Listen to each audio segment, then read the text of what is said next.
Good day everyone. Today I will show to you how I do the proper hand washing.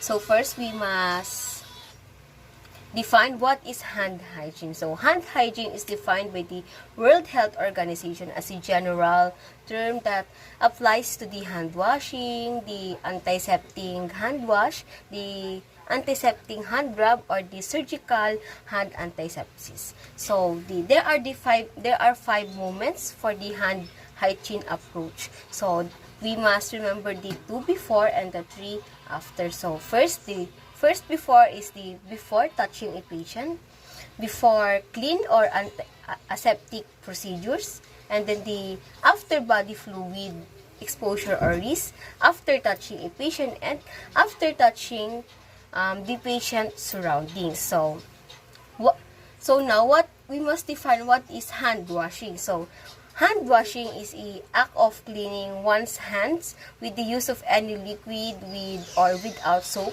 for the purpose of removing dirt or microorganism. So actually it is the most effective to measure in reducing the risk of transmitting infectious diseases. So hand washing is under the umbrella of the hand hygiene. So there are checklists to be done for the proper hand washing. So first, determine the presence in the clients of factors increases susceptibility to infection. So you should also determine whether the patient uses immunosuppressive and their medication as well. So you should also determine the recent diagnostic procedure of treatments that penetrated the client's body, skin, or the body cavity.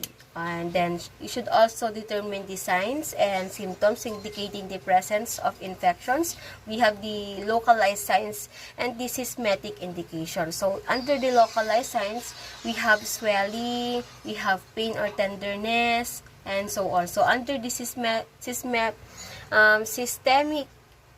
indications, we have the fever, we have the increased pulse, respiratory rate, and so on. So number 2 is to determine the location of the running water and soap or substitutes. So here we are, this is the location of the running water and the soap substitutes. So the number 3 is assemble the equipment. So we have here the soap, we have here the disposable or sanitized towels, we have also the container for the waste, and the running water. And number 4, so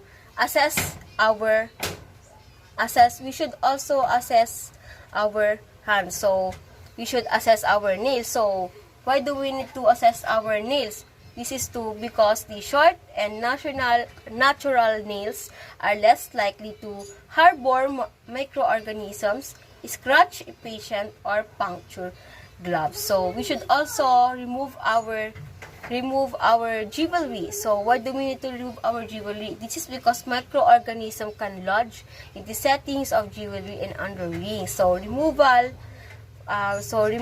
facilitates proper cleaning of the hands and the arms. So we should also check our hands for breaks in the skin such as hangnails or cuts. So I have no cuts at all.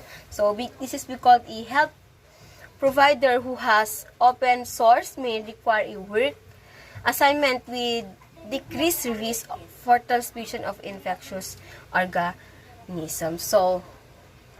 So the number 5 in our checklist is if you are washing your hands where the client can observe you, so you should also explain to the client or the patient can observe you. Explain to the client what you are going to do and why it is necessary. So for example, good day ma'am, I am your nurse Regine. So before administering your IV medication, I need first to do a hand wash for me to ensure that I cannot pass on possible infections that can go through your body. So something like that. So here in number 6, we should do now our actual hand washing. So let me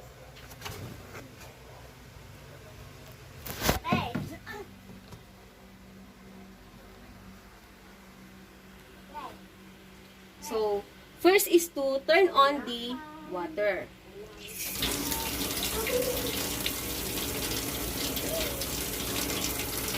Adjust its flow. And then wet your hands.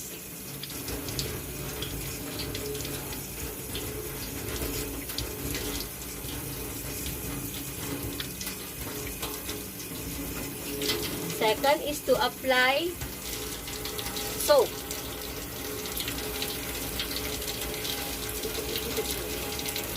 Next is to rub hands palm to palm.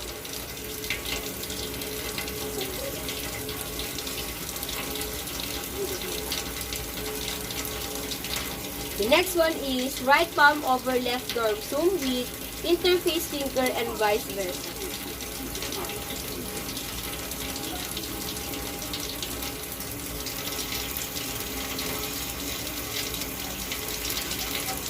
And then palm to palm with fingers interface.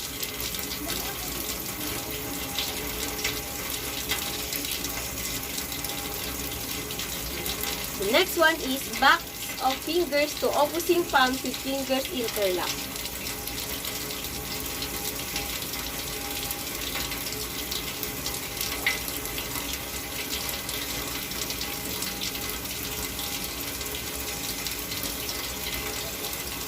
The next one is rotational rubbing of left thumb claps in the right palm and vice versa.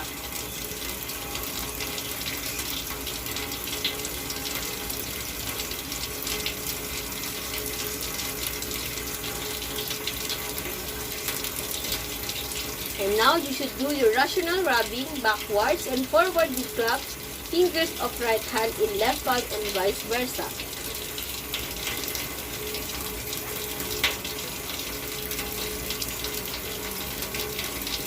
After this, you can now rinse your hands with water.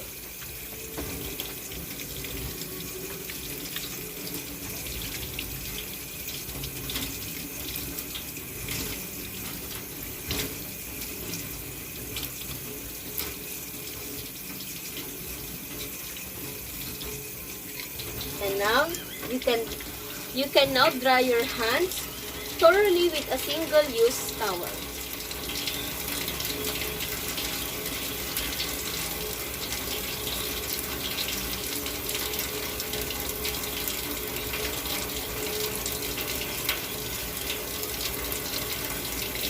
Use the towel to turn off the faucet and let it go in the container. Now, your hands are now clean.